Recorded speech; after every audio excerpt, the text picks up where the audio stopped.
So I put up a slide here. This is actually from my blog, and I'm supposed to talk to you about Twitter, and I really don't want to talk about Twitter.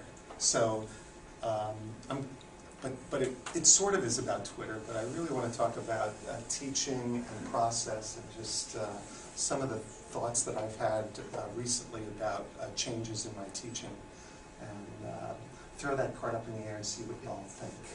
And I'll talk for a little while. I'll mostly show rather than tell. I'll show some things I'm doing, and then maybe if you have anything you'd like to say, see what you think. I actually, one of the things I do when I'm going to give a talk, or even sometimes a class, is I post my thoughts or my talk before I actually give the talk. I've been doing this for about 6 months now. I gave a talk last week, or was it earlier this week? Last week.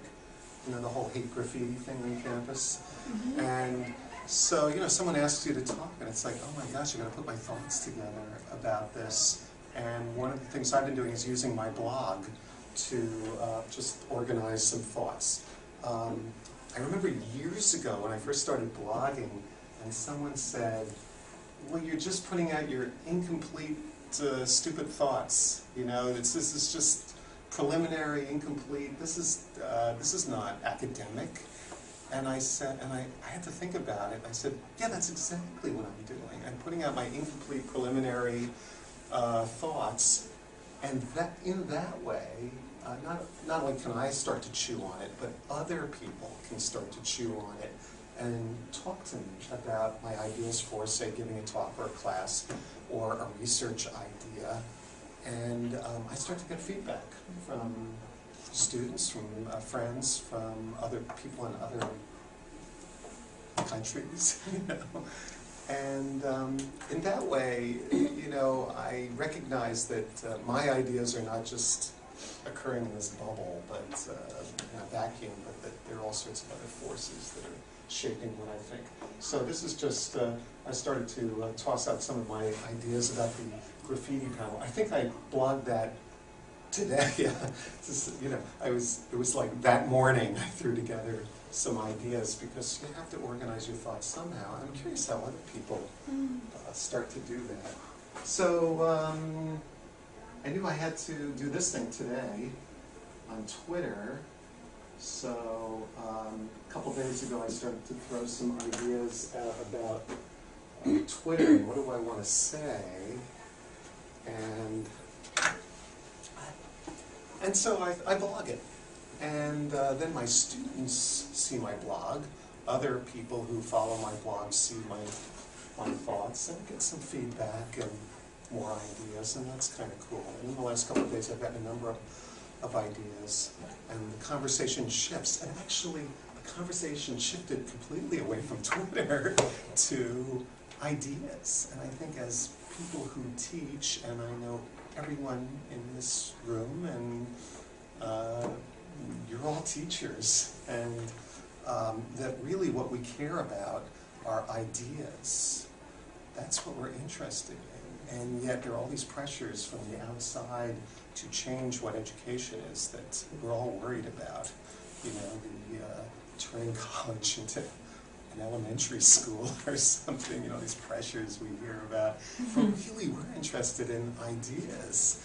And I'll quote someone from this morning conversation that said, my goals are in the course description. That's, you know, I write this course description, and those are my goals. I want to, you know, those ideas, that's, you know, they all flow out of that. That's what I want to do.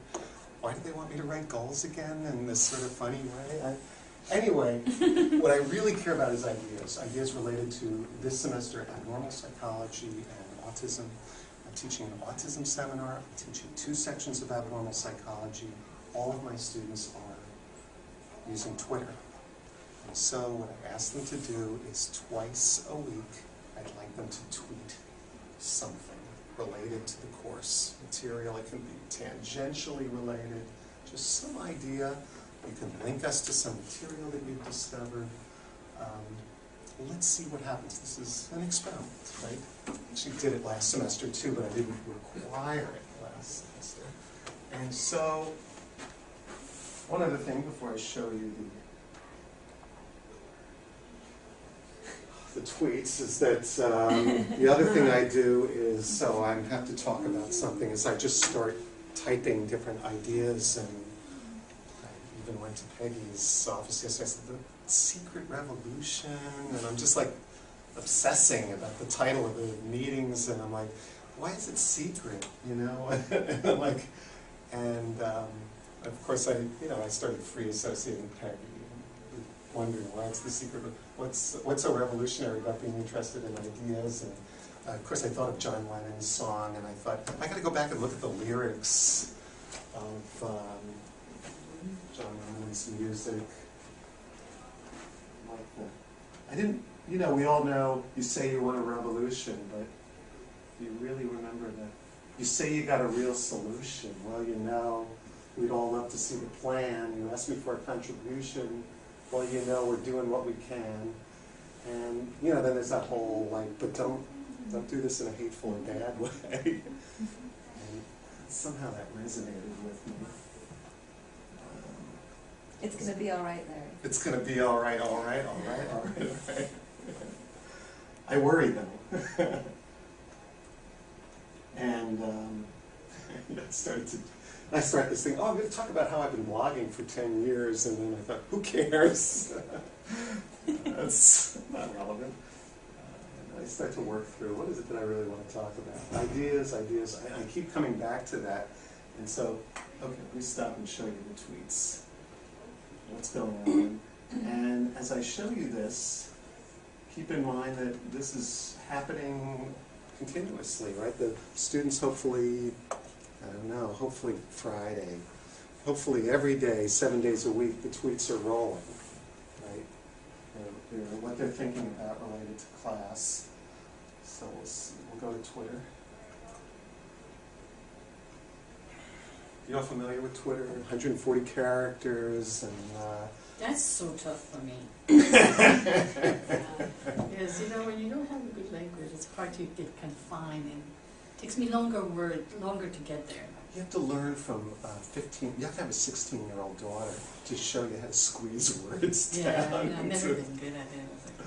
And speaking memes, that's, the kids know better than we do how to squeeze it down. The cool thing, and I tell the students who have never used Twitter before, think of it as like the status update on Facebook, which I actually rarely use. I'm Facebook incompetent, but they know that. They're all using Facebook, so they kind of get it that way.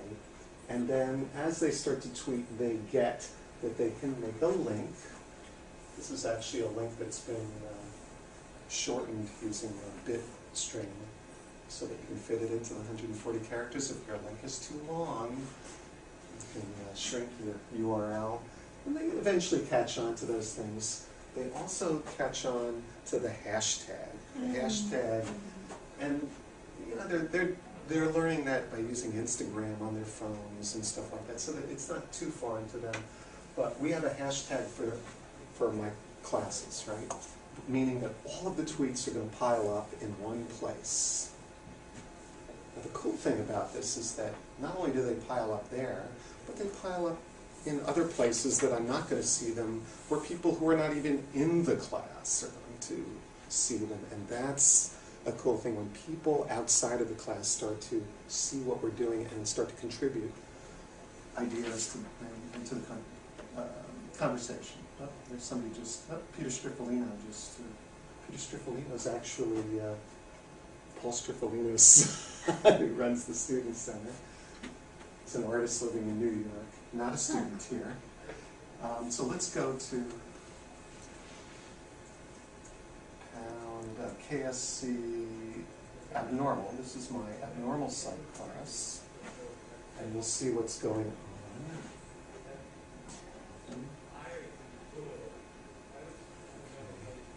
on. Now, some tweets are more interesting than others, and what I'll do before I go to class is I'll take a quick peek. This is a 5-minute peek. It's not a lot of time. and I will see which ones I think are really relevant to the course material at hand. If I'm going to talk about anxiety and panic, and we're just starting to, and here's a student named Bridget, and I apologize, I have 100 students this semester.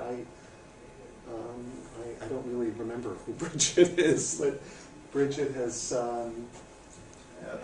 tweeted a link with some things about panic. Now, I'm already skeptical about the quality of her link because I can often tell in the URL when anything called escapepanicattacks.com I'm going to be naturally suspicious of. And this is great also because you can talk about the what's a good source versus, you want to be reinforcing to the students, but you want to get them to know what a really good source is. How to motivate unmotivated students. Sometimes students are just tweeting things that are connected to class. We've been talking about phobias in class, so here Holly Lutz, I haven't seen this yet. Maybe I have, I can't remember. It's talking about a fear of spiders. Are we born with a fear of spiders? Life science is actually not a bad source. I can link, and I can bring this right up in class. And we can talk about how some fears seem to have natural evolutionary component. It makes sense that some people might be afraid of spiders, even if there are no poisonous spiders in New England. I don't think there are all there. I don't know. Are there any poisonous spiders? Certainly in Arizona there are poisonous spiders. It's a cool thing. There's some everywhere, but you don't die from the ones here. Okay. Okay. My sister's afraid of spiders. She knows everything. She always tells me about spiders. She's afraid? Yeah. So now that the students are starting to talk about their own fears, I imagine Holly probably has a fear of spiders herself if she's pulled this out. And this is cool because you can start to talk about different aspects of phobias and which phobias respond better to treatment. And so I go into class, I don't know, I know I'm going to talk about phobias, but little do I know that I'm going to talk about Holly Lutz's spider phobia. And now we can ask, Holly, is it okay? Do you want to share? Is that okay? Tell us, why spiders? And she will start to talk about her mother who screams at spiders or whatever. And we can use that to talk about spiders. In some cases, you get conversations going back and forth. Here's a conversation between Jennifer Hicks and Kelsey Nadow. And they're going back and forth. I love this. I don't know what it means, but Jennifer Hicks says to someone named Mara in my class, is my teacher magic, or is he using psychology to make me believe he's magic? I have no idea. I have no idea what she's talking about. It kind of makes me feel good, though. I will say I'm kind of on a bit of a high this semester, that I think things are happening in my classes that haven't happened before. So maybe she's responding to the energy level of the class. Let's see. Is my teacher magic? This is going on now. Rachel Christine has jumped into the. Is he magic? I don't know what we're talking about. How young is too young to be diagnosed with bipolar disorder? That's actually something we haven't talked about yet, but we're just about to talk about mood disorders. So this might be a good link here to talking about mood disorders. ADHD is a great one. They talk a lot about ADHD, even if I have talked about it recently. And we've been talking about diagnostic criteria and this question of who can't relate. I always read the diagnostic criteria for ADHD: inattention, impulsivity, hyperactive. Start to read them. Do you fidget? Do you have trouble listening? And everyone goes, yeah, that's me. And we can talk about the subjectivity of diagnosis, the culture and politics of diagnosis, right?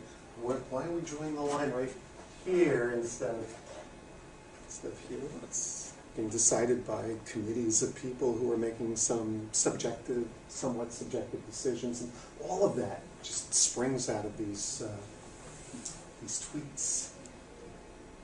wow, this child was put through an unnecessary diagnosis by his own mother, and returned David about the New York Times piece. It's all over the place.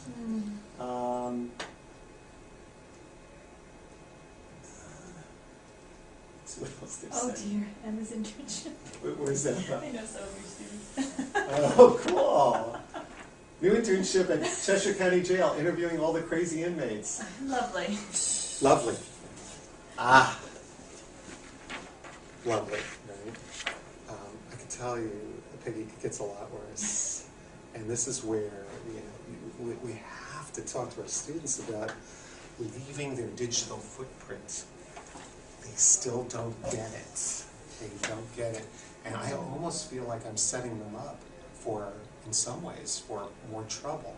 They also need to understand Twitter's not Facebook. Facebook is somewhat contained, I think. Although I always worry about how contained it is. Twitter is zero contained. And let me tell you, I am too embarrassed, even though they're public, to show you some of my students' tweets. They are, imagine the worst possible thing, which is sitting there imagining right now. Right?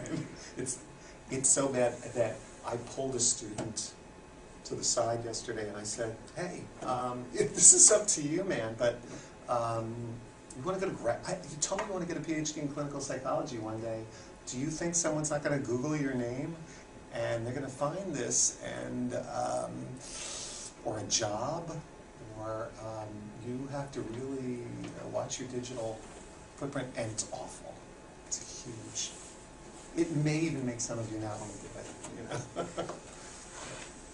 And then I feel like these people are adults. Why am I being so parental and giving them a lecture about digital footprint? Is this, you're not sure you agree? No, I think it's fascinating questions. I think that, I guess the reason to do it is because it's important information and no one else is doing it. Wow. They haven't been told this in high school. See, I think of it differently. I tell the students that they have to control their online persona.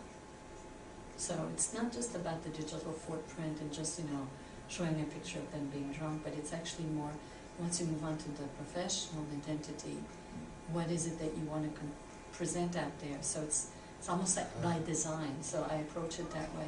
Yeah. So how do you want to design that professional identity? Well, and using it, digital. Yeah. What I hear from students when I talk with them about these things is they understand that because we all tell them, but what their interpretation is for some is just before graduation, you get a haircut, you buy a suit, or a good outfit, and then you take care of your online. You delete your accounts, or you you change your privacy. That's the message, and I think I can understand that, but as far as it being something that you don't do in the first place, I think that's where the disconnect is. It's just a different point of view. I think that we're at a time where people are merging all their different identities together, Yes. and we're asking them to do it, which is great. But as a result, we see whatever photo is their, we see all these things because we've asked to be part of their life in a different way. Yeah. That's not bad, but it's different. It's different, and I worry. I'm very worried about it. Don't you think, especially when you feel that people have the right to be adolescents, they have the right to sort of have that part of their life where they sort of misbehave. But the problem now is that part is public, it's online, it's viewed to the world. And when it's true, I think part of getting a college degree is a bit of that rite of passage to adulthood, and so how do you, resolve that adolescence that happened also online now? It didn't used to, but now it does. And then make that transition to adulthood, online adult. Yeah, I know. And I would just go to Pound KSC. Oh, Pound KSC is really interesting because you can see all it's the hashtag for Keene State College. And kids will post videos of themselves getting drunk at the bar and falling out of the bar. Interestingly, Pound KSC is also the hashtag for the Kennedy Space Center. which is really funny because so all of the Keene State College tweets are merged with the Kennedy Space Center tweets. And I think it's going to be kind of cool because I think that actually, imagine the Kennedy Space Center people are looking and they're going, Keene State College, what is that? Oh, it's Welkowitz's students are talking about abnormal psychology. Oh, kids are getting really drunk and puking in front of the bar. Well, it is an accurate representation of all the different things going on, right? Yeah, I think I think something's, these guys are definitely, the Kennedy Space Center people are definitely reading our tweets. There's no doubt about it. In the same way as in the early blogging days, John Udell, who lives on Roxbury Street, until a year or two ago, was the #1 Google rated John, J-O-N, in the world, if you put John into Google. #2 was Jon Stewart of The Daily Show. And tell me Jon Stewart didn't sit in his New York studio and say, who is John Udell from Keene, New England? Who is this guy, and why is he ahead of me in Google? You Why know? was he ahead? Because John Udell had a bigger following, I think, at the time. Well, yeah, he's also What does he do? He's a big name in technology. Oh, He's okay. probably at the forefront of innovation in technology. So I didn't know him. He was at the Secret Revolution last year, and so I got to know of him and everything. And actually, it was funny because the guy who presented last year had a picture of John Udell, and John Udell was sitting over there, and I was doing what you were doing, so I had a shot of him in person, and then he was on the screen over there too, and it was kind of a cool shot. But yeah, so that's how I learned about him. But he's like, so of course, if technology geeks are like doing stuff, they'll go John Udell, so he gets more than, Yeah. you know. That game's over though, because everyone's watching Jon Stewart online now instead of watching on their television sets. Right. The students all watch TV on their Online. computers. So everything's changed. So these are just a couple of other.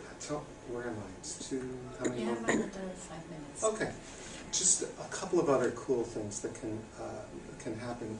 One is that I haven't done this yet, although it's starting to happen. The students all have cell phones and laptops. This is really interesting conversation. You know why? Because Peggy's department has banned laptops in the classroom. Who did that? You did that? I have to go. No, I know you do. Oh, we can talk behind your Yeah, back? go ahead. Okay, okay. You can watch the video later. No, she has to really. I really do have to go. Yeah. Oh, I was going to say No, that. great. We'll show you the flip later. Perfect timing. No, I understand. It's annoying when kids are going like this under the table, or they're doing Facebook in the classroom.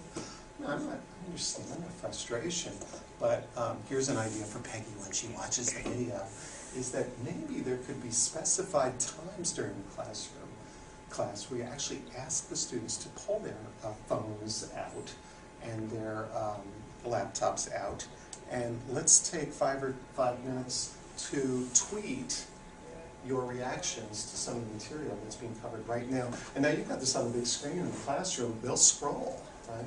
Yeah. So they can ask questions while they're during a certain period of the class. They can post comments,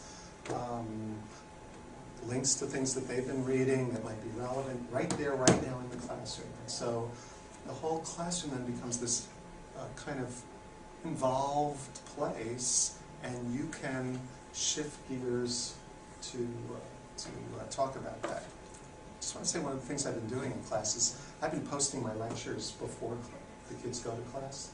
So I'm using VoiceThread. So they can go to VoiceThread, they can hear the lecture for the day. I already have done them for abnormal psychology. I have them compiled. You know, my lecture on anxiety, my lecture on depression. You see my face, you see my PowerPoint slides. And then I repeat the lecture. They're going to come and see the same lecture. And my preference is, I don't really want to do the exact same thing exactly like the videotape. Let's make this different. There's all sorts of new ideas. It's changing my thinking of teaching, but the jury's still out. I had my students all bring their laptop, but then when I wanted to have control over the classroom, I say laptops down. So then once the top was down, I know they couldn't tweet. laptop's back up now. Now you Nice. could do it, and I just did it that way. Nice. And then once in a while, one time I did an experiment where it was a seminar, and I collected all the cell phone into a basket in front of the classroom, and I had one student who almost had a panic attack. She was too far, she was where you were, to the cell phone. Oh, But, you know, now I would actually say, everybody get the cell phone back up, back down, you know, I would actually connect that into, Oh, yeah, no, they're terribly yeah, addicted. yeah. They're so addicted.